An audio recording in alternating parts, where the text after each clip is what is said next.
Good morning. This week's devotion is Being Wise Guys. January 6th is what is known as Epiphany. That's a big word for God being revealed. In the church, that's the day we remember the visit of the wise men. God revealed God's self to Gentiles from the east. They followed a star to find the child Jesus. Unlike many religious leaders who should recognize the coming of their Messiah, but didn't even believe when they saw Jesus as an adult, these strangers saw a star as a sign and believed the child that they found was born to be the king of the Jews. That's pretty amazing. They are said to be the first Gentile believers. So, what can we learn from these wise men?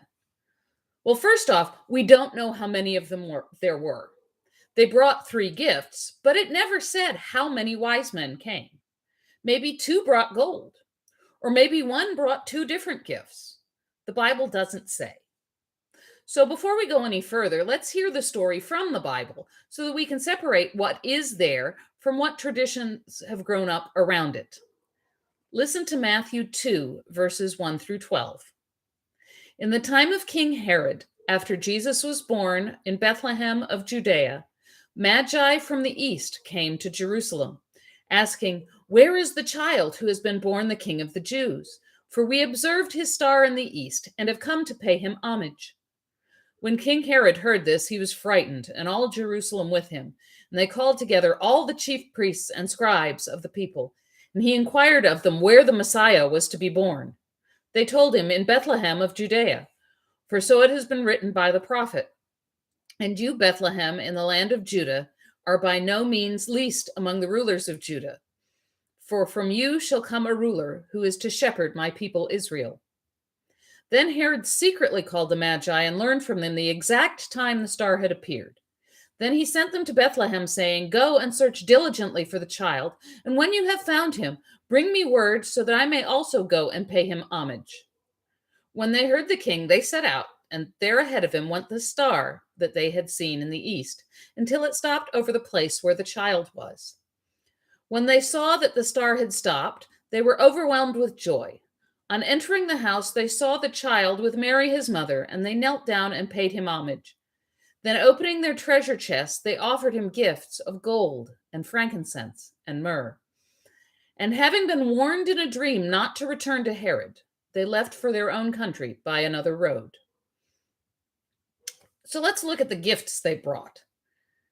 I love the meme that says that if the wise men had been wise women, they would have brought diapers and formula and a casserole, things that new parents could actually use. But Matthew thought the gifts they brought were important enough to name them. We may not be as familiar with them, but they have important symbolic uses. Gold is a kingly gift that represents that Jesus will be king. Frankincense is an expensive perfume also used in incense.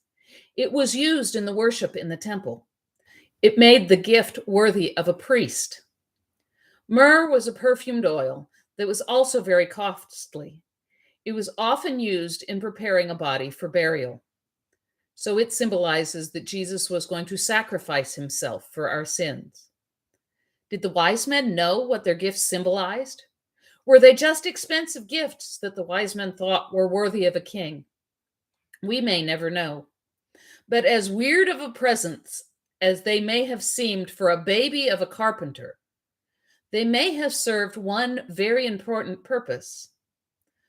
When Joseph and Mary had to take Jesus and flee to Egypt as refugees, how would they manage that? They weren't royalty, they weren't kings, but they had the gifts of the wise men. They could have used them to live on until they were settled. I wonder if God sending the Magi with gifts was not only symbolic, but a way to care for God's Son in desperate times. So what can we learn for our faith from the story of the wise men? There were 2 things that came to my mind. The wise men brought Jesus wildly extravagant gifts. What do we have that we could offer our king? We could offer gold and rich gifts, and most missions would be very glad to have them. But what about the precious gift of our time, or our talents, or our very selves? How could we be a gift that represents the King we serve? The second thing that occurred to me is that the gifts of the wise men may have saved a family of refugees. How do we treat refugees? How can we work toward helping those who have had to flee for their lives? How could we stand with and advocate for those who know firsthand what it was that Jesus' family went through, having to leave their home for their lives? I guess it all boils down to being a gift offered to our King Jesus, a gift that shows what Jesus means to us, but in our gift, also showing the world who Jesus is. Have a blessed week.